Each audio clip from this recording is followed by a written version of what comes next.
In case you haven't noticed, Earthbound has garnered a fairly strong fan base over the years. I mean, you have Zelda fans, or you have Shenmue fans, but Earthbound fans tend to be pretty devoted. Like, really, really devoted. We're talking about a fan base that organized an internet-wide petition that got over 30,000 unique signatures in less than a year.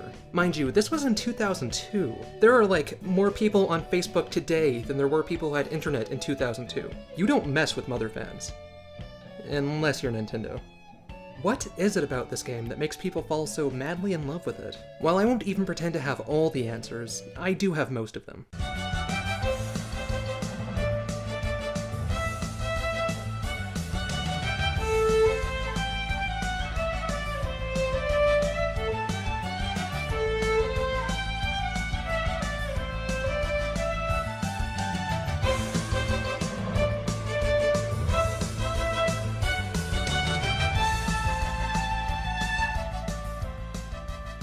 Before I dive in, I need to get a couple things out of the way.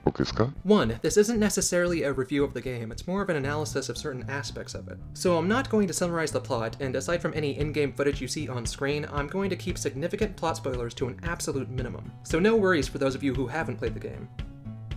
You monsters. 2. Moving forward, I ask that you keep in mind that I'm not going to be looking at Earthbound as just any RPG, I'm looking at it as a 90s RPG, on the SNES. Design sensibilities about video game RPGs have changed quite a bit through the decades. If you want a perfect example of this, just take a look at how Final Fantasy or Dragon Quest have changed through the years. RPGs were in a very specific place at this point in time. Okay, let's move on to the actual episode, shall we? That preface was unnecessary and boring. One of the aspects of Earthbound that many a player adores is its personality. This game is filled to the brim with personality, which is one of the many reasons why it holds up so darn well even to this day, and it continues to gain new fans, including me. My first time playing through this game front to back was last January, and I'm a cynical smarmy son of a snail, and now look, I'm a fully fledged fuzzy pickler.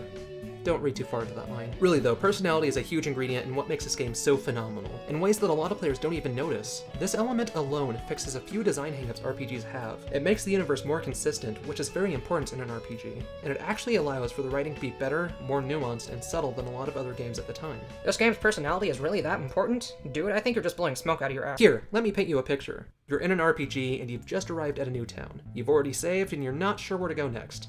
What do? Kill yourself? You talk to every single solitary person in that new town, and 9 times out of 10 they just say something really stupid and waste your time. It's like the game was giving you busy work.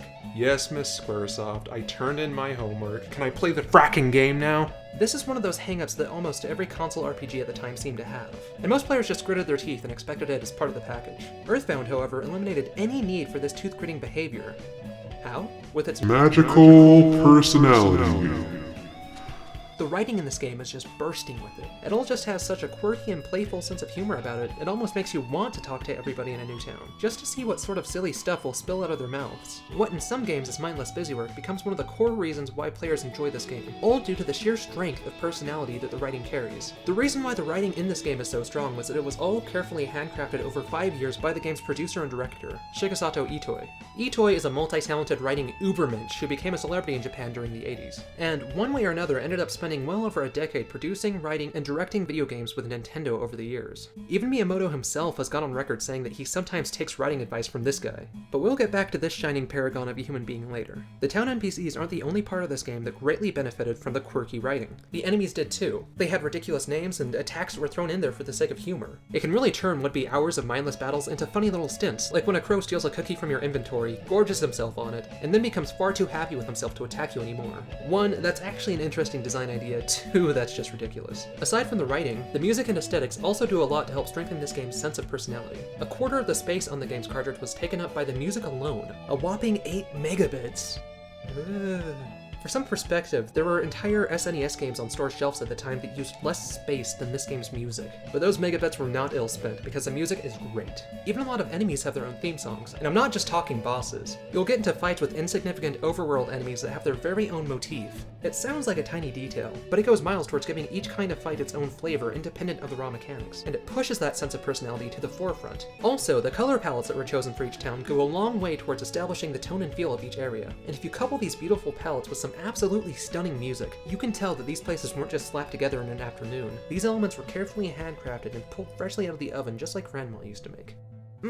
Sure, other RPGs at the time did things just like this, and it helped to give them their own style and personality too. The thing about Earthbound is that all these disparate elements were unified and defined by the personality. It's an ever-pervasive element that almost mystically glues everything in the game together in a way that makes sense within the game's universe. It's just... amazing-good anomatastifulbulous. Yeah, that's a good word. Great job, Robbie. Thanks. Most SNES RPGs in the 90s took their plot very seriously. Almost too seriously at times. Sure, they might have silly moments every once in a while to lighten the tense tone, but the overall mood of the game would be all business. Meow. Earthbound, as I've illustrated in bright fluorescent ink, is the polar opposite. In fact, it's almost a satire of what other RPGs were doing at the time. Seriously, this stuff is like high art. Well, maybe not so much. But it is just so loony and nutty and absurd. It's not afraid to get meta or hang lampshades, and it's so much better for it. This game is in on the joke. So much so that you kind of begin to fall in love with it and embrace it. Its lovely colors, its cute buildings, its funny dialogue, and then, in the midst of all the silliness, it will hit you upside the face with a heaping dose of serious. You will cringe, you will cry, and you will never know when to expect it. Believe it or not, this game goes to dark places and raises uncomfortable questions. But the scariest part is, the game never lingers on it. It will yank you down a dark road for all of 20 seconds and then go right back into happy zany fun land. Yay! Even though the game moves on, you'll sometimes find yourself stuck, mulling over a small sentence that some NPC said. And this game can be really, really subtle about it. That's just good craftsmanship.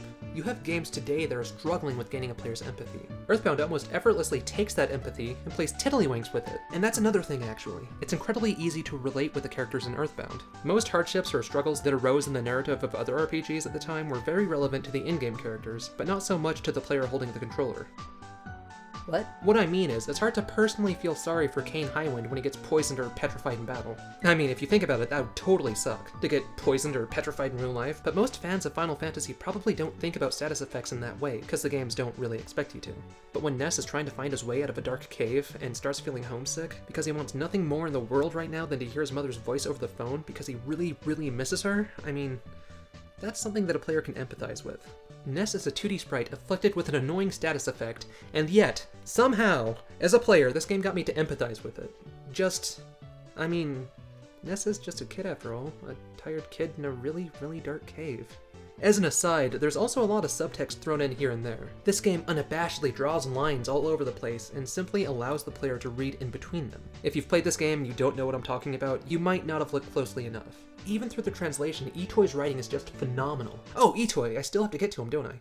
Well, Itoi wasn't the only member on the staff that worked on this game. Earthbound is very much his creation. He personally wrote all the text, which, considering this is an RPG, that's a huge chunk of this game's genetic makeup. However, that's not the only role he played in this game's creation. Judging by all the interviews I read, a lot of the aesthetic choices and important design decisions were actually made by him.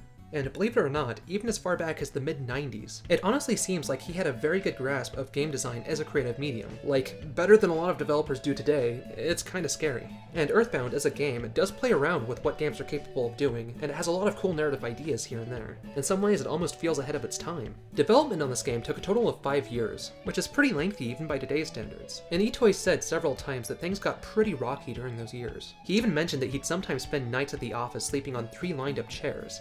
That's extreme.